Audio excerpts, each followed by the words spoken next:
Hello! Teacher Ray again. I'm back to answer another of your How group class teaching questions. Yay! In this episode, I'm going to discuss some ideas for how to use that free time before starting the lesson as a sort of warm-up. Here's the question. What's a fun and interactive way for me to start the lesson while waiting for other students to arrive? I feel like I always ask the students the same questions. Do you have any suggestions for lines of questioning or activities you cycle through to get your students speaking and or thinking in English? And excited for the lesson? This is a terrific question. I especially like that this teacher mentions the desire to get the students speaking and thinking in English. As you all know, the majority of our How students do not speak English at home. In fact, the last time they spoke English was probably during their previous lesson with you. So helping our students warm up to the language before getting into the lesson objectives is always a worthwhile use of time. This can be done easily through conversation. I always start out with the typical, "How are you?" In my opinion, though it may seem repetitive to us because we teach multiple lessons a day, it's not repetitive to our GC students because we only see them twice a week. Unless you have a back-to-back weekend cohort, of course. In which case, you do the first lesson, "How are you?" The second one, you kind of know. From there, we can let the conversation flow naturally by asking open-ended questions like, "Why are you happy?" We can keep all of the students involved by bringing them into the conversation. If a student says they're happy because they spent time with their friends at the park, ask the other students what they like to do with their friends. Just in case you need them, here are a few simple conversation starters. What made you smile today? What were you doing right before class? What is that behind you? What is that on your shirt? You get the idea. You look in their window and choose something you can see from their home, from their view, and ask them about it. For older students, the Would You Rather game is fun. Would you rather be a dog or a cat? Would you rather be Spider-Man or Iron Man? Would you rather be a famous actor or a rock star? Would you rather be able to fly or be invisible? Then you can follow these up by asking why. Why would you rather be this or that? For younger students, ask about their favorite things. Favorite color, favorite animal, favorite food, drink, ice cream, etc. I'd also like to point out that our students need time. They need time to acclimate themselves to the virtual environment of the online classroom. Most students aren't ready to jump right into the learning when they log in. Some might be finishing dinner. Others might have been interrupted in the middle of playtime. A few could have been busy with homework. Maybe one just returned home from an after-school activity or is still on the way and is logging in from their car. Because of the instant access of the online classroom, our students don't get to prepare themselves mentally for learning like they do in a typical in-person environment. There's no bus ride, there's no mingling in the hallways, none of the familiar sounds of school, no shuffling around as everyone puts things away and takes their seats, no smell of chalk. Dry erase markers. Yeah, that's what I meant, dry erase markers. Instead, our students are required to mentally transport themselves from their physical environment to the virtual environment of the online classroom in an instant. Warm-up activities help make this transition easier. How about this? Instead of saying hello to each of your students, as everyone else sits by waiting their turn, how about bringing each student onto the page, one at a time, and having everyone say hello to that student as a group, including you, of course. I do this with my level 0 students. Word games are great too. A favorite with some of my students is Tales. To play, I bring all of students onto the lesson page and type out a word, also on the page. This can be any word. You can even ask your students to provide that first word. Then the students take turns or work as a group to provide a new word that begins with the last letter of the previous word, the tail. For example, say the first word is dog. The next word must begin with the letter G. If a student says good, then the next word must begin with the letter D. This continues from word to word until it's time to begin the lesson. To make the game more challenging, you can use categories like food or animals.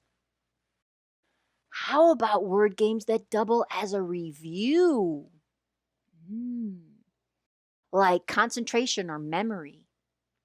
You can use the words and or images from previous lessons to create the game. Or how about charades, where you act out a word or phrase for the students to guess? Or you say the word or phrase and the students act it out. You could also type a word or phrase in 4 windows to have one student act it out while their classmates try to guess what they're doing.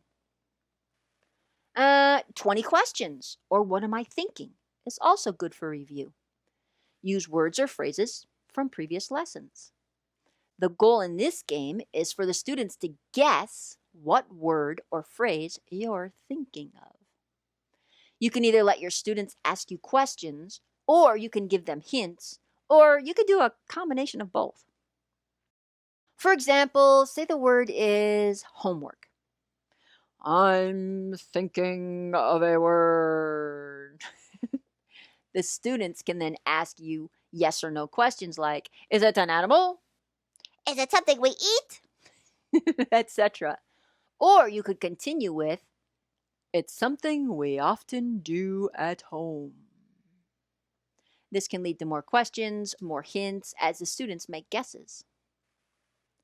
For more advanced students, you could elect a student to be in that hot seat and provide the word or phrase by typing it in 4 windows. Remember, the students can only see what's in their individual window. So we can use 4 windows to keep things private.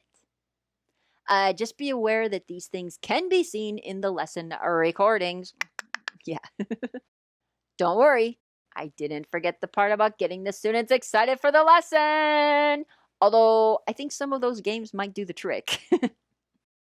Warm-up activities are a great opportunity to set the stage or show our students what they can expect during the lesson. The more engaging the warm-up, the more excited the students will be. And warm-up activities that lead into the lesson objectives are the best of all, as lesson-relevant warm-up activities help our students tap into their prior knowledge and make personal connections to the objectives, thereby sparking their curiosity to learn more. To conduct lesson-relevant warm-up activities, you first need to know what is relevant. So be sure to preview your lessons so that you're comfortable with your understanding of both the vocabulary and the overall objectives.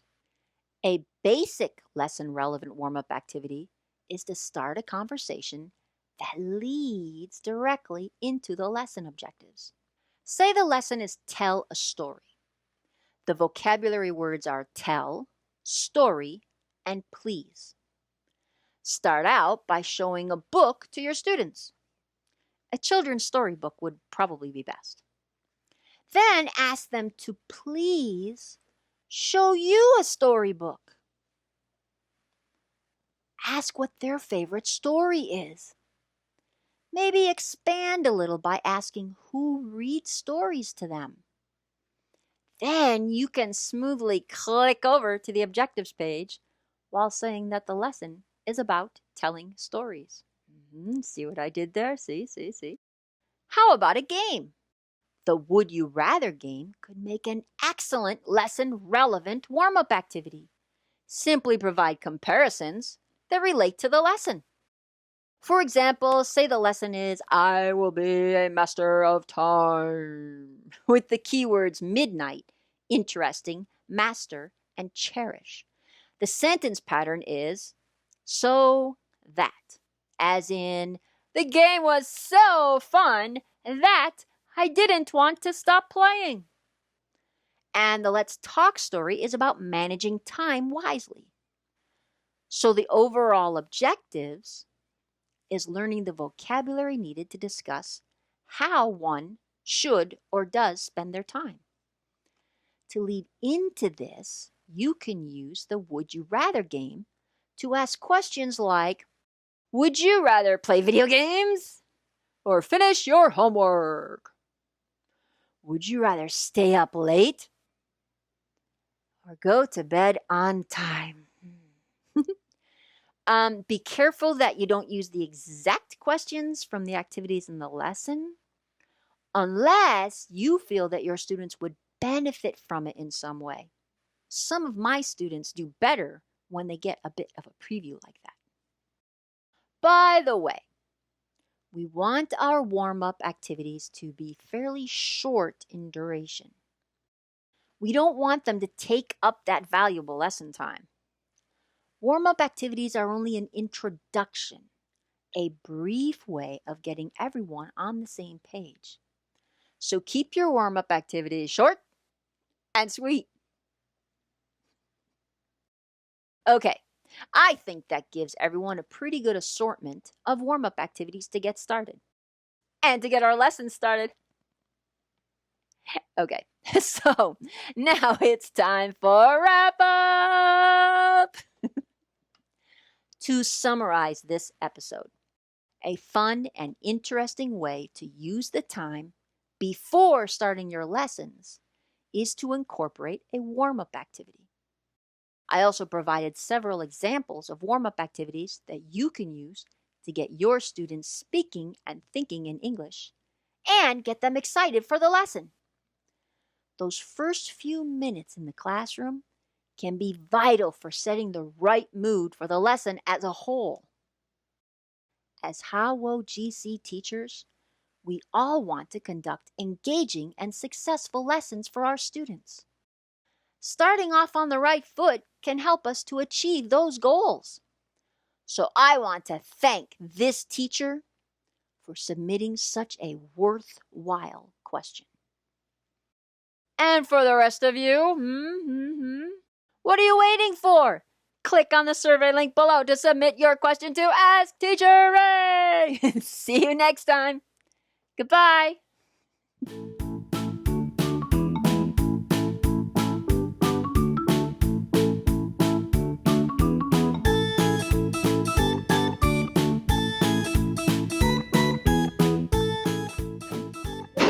Hello.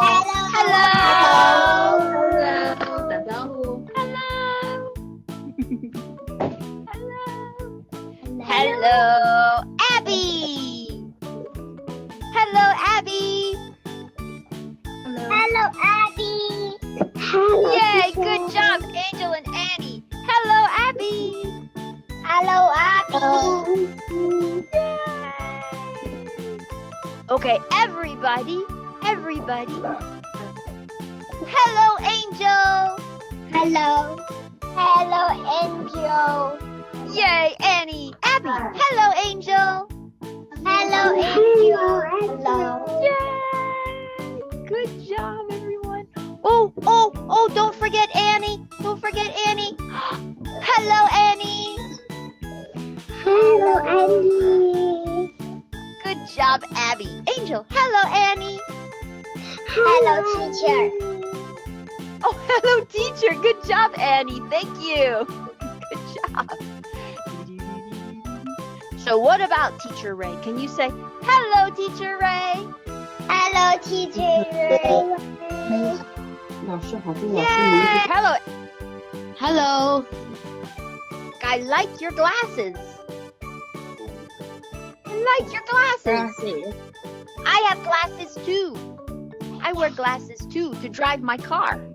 Oh, look at that. That's another. What's his name? That's an owl, right? 木香，木木小兔，木小是什么玩意儿？ Momo Xiao? Did I say that right? yes. Momo Xiao? Wow, look at that. I can speak Chinese. Woohoo! No, not really. No, Teacher Ray can I read the Chinese. Chinese now. 老师读的好 Oh, my wood owl. My wood. My wood. oh. My wood owl. 这是什么玩意 I like his tie. I like his tie. And his Teacher, tail is a and, leaf, right? And this? Yes, his tail. Tail is a leaf. I like that. That's cool. Hey, you know, our lesson is about animals today. Did you know that? I know. It's very, very cute. Yes. Okay. Are you ready are you ready to learn about animals? Oh, look at that. Is that your sister? Yes. Little sister? Oh, your little sisters are cute. Teacher. You have Little two little brother. sisters. Two little sisters has one little brother. It's at least two little sisters. Oh my goodness. What would you do with two little brothers? No. Two. One. Yes, but what if you had two? Would you like two? Would you like to have two? No. No. Robot. Like robot. But uh-oh. Robot puts us back to the letter T.